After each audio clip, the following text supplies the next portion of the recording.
தலைப்புச் செய்திகளை பார்க்கலாம். தமிழ்நாடு மட்டுமே அரசியல் காரணங்களுக்காக கல்விக் கொள்கையை எதிர்ப்பதாக மத்திய கல்வி அமைச்சர் தர்மேந்திர பிரதான் குற்றச்சாட்டு. புதிய கல்விக் கொள்கையை ஏற்றுக்கொண்டால்தான் விதிகளின்படி தமிழ்நாட்டிற்கு நிதி ஒதுக்க முடியும் என்றும் திட்டவட்டம்.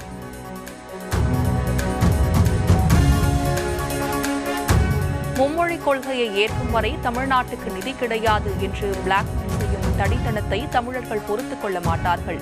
திமிராக பேசினால் தமிழர்களின் தனிக்குணத்தையும் டெல்லி பார்க்க வேண்டியிருக்கும் என முதலமைச்சர் மு.க.ஸ்டாலின் எச்சரிக்கை. திமுக அமைச்சர்களின் பேரன் பேத்திகள் படிக்கும் தனியார் பள்ளிகளில் 3 மொழிகள் பயிற்றுவிக்கலாமா? அரசு பள்ளிகளில் 3வது ஒரு இந்திய மொழி என கற்பிக்கப்படக்கூடாதா? 1960களின் காலாவதியான கொள்கையை தமிழக குழந்தைகள் மீது திணிப்பது என்ன நியாயம் என அண்ணாமலை கேள்வி. மயிலாடுதுறை அருகே கல்லூரி மாணவன் மற்றும் இளைஞர் ஆகிய இருவர் சாராய வியாபாரிகளால் கொலை செய்யப்பட்ட சம்பவம். மரணித்த இளைஞர்களின் உடல்கள் பிரேத பரிசோதனைக்கு பின்னர் அவரவர் கிராமங்களில் அடக்கம். அசாதாரண சூழல்களை தவிர்க்க முன்னெச்சரிக்கை நடவடிக்கையாக போலீசார் குவிப்பு. மகா கும்பமேளாவுக்கு செல்வதற்காக டெல்லி ரயில் நிலையத்தில் திரண்டபோது கூட்ட நெரிசலில் சிக்கி 18 பேர் உயிரிழப்பு.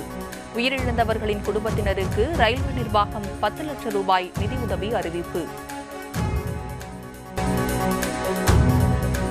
டெல்லி ரயில் நிலைய உயிரிழப்புகள் ரயில்வே துறையின் தோல்வியையும் அரசின் உணர்வின்மையையும் எடுத்துக்காட்டுவதாக ராகுல் காந்தி விமர்சனம். உயிரிழப்பு தொடர்பான உண்மையை மறைக்க மோடி அரசு மேற்கொண்ட முயற்சி வெட்கக்கேடானது என காங்கிரஸ் தலைவர் மல்லிகார்ஜுன கார்கே சாடல். மனிதனை விண்ணுக்கு அனுப்பும் ககன்யானின் முதல் பயண திட்டம். பழங்களில் உருவாகும் ஈக்களை விண்வெளிக்கு அனுப்ப திட்டமிட்டுள்ளதாக இஸ்ரோ விஞ்ஞானிகள் தகவல்.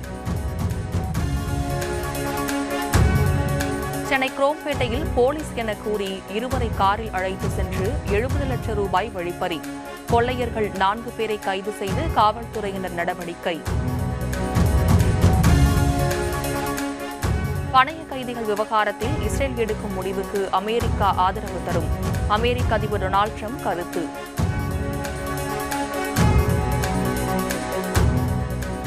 ஐரோப்பிய பிராந்தியத்துக்கு பொது ராணுவத்தை உருவாக்க வேண்டும் என உக்ரைன் அதிபர் ஜெலன்ஸ்கி அறைகூவல். பாதுகாப்புக்கு இனி அமெரிக்கா உதவாது எனவும் வெளிப்படை பேச்சு.